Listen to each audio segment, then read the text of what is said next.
ഇവിടെ ഈ കേരളത്തിൽ സംഭവിച്ച കാര്യമാണത്. നിങ്ങൾക്ക് പ്രസിഡന്റിന്റെ കയ്യിൽ നിന്ന് മാത്രം മതി, അല്ലാതെ ആട്ടക്കാരിയായ സീരിയൽ നടിയായ ഒരു സ്ത്രീയിൽ നിന്ന് ഒരു സീരിയൽ അവാർഡ് ഞങ്ങൾക്ക് വേണ്ട എന്ന് പറഞ്ഞ ഒരു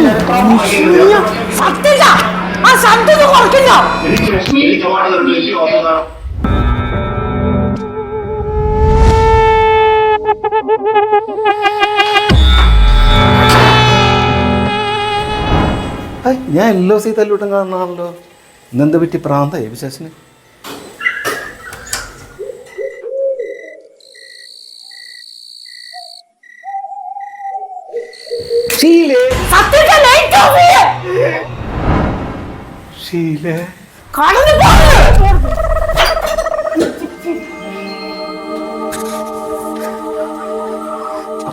ഹലോ ഹലോ, നെടുമൺ പോറ്റിയല്ലേ?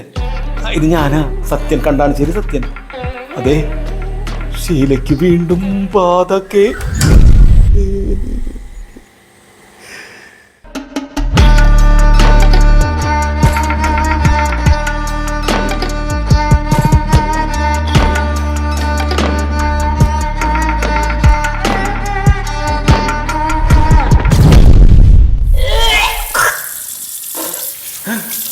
ദൈവമേ, ചതിച്ച ഗർഭം ഷീലേ.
എന്ത് സത്യേട്ടാ?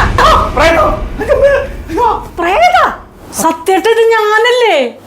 ഷീലേ, എന്തേ നിന്റെ ബാധയൊക്കെ മാറി? ബാധയാ? എന്ത് ബാധ? നീ എന്തുട്ടേ കാണിച്ചിരുന്നേ? എനിക്ക് ബാധയൊന്നും അല്ലായിരുന്നു എന്റെ പൊന്ന് സത്യേട്ട, എനിക്ക് മൈഗ്രെയിൻ ആയിരുന്നു. ഓ, ഇങ്ങോട്ട് വന്നേ, ഞാൻ പറഞ്ഞുതരത്. മൈഗ്രെയിൻ വന്നാലേ വെളിച്ചം കണ്ടാലും ശബ്ദം കേട്ടാലും ഭയങ്കര ദേഷ്യം വരും.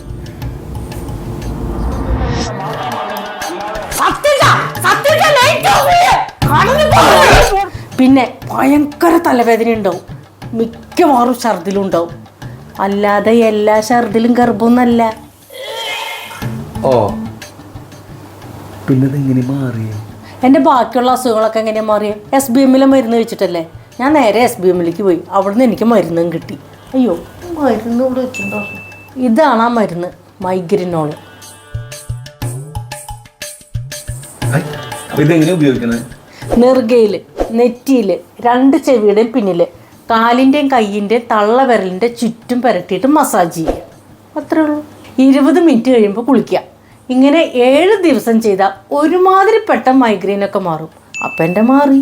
അത്രേ ഉള്ളൂ. ഈ വക കസർത്തൊന്നും ചെയ്തിട്ട് ഞാൻ അറിഞ്ഞില്ലല്ലോ. അതിന് നിങ്ങളെങ്ങനെ അറിയും? ഇതൊക്കെ സൂര്യന് ഉദിക്കണതിന് മുമ്പ് ചെയ്യേണ്ട കാര്യങ്ങളാ. നിങ്ങളെപ്പോഴും എഴുന്നേക്കാറ്? 10 മണിക്ക്. അതാ അറിയാതെ പോയത്. അല്ല, നമ്മുടെ ഭാഗത്ത്. ദൈവമേ, അതാണ് നെടുമൺ പോറ്റി നിന്റെ ബാധ ഒഴിപ്പിക്കാൻ വന്ന ആള്. ഇനി ആ ബാധ ഞാൻ എങ്ങനെ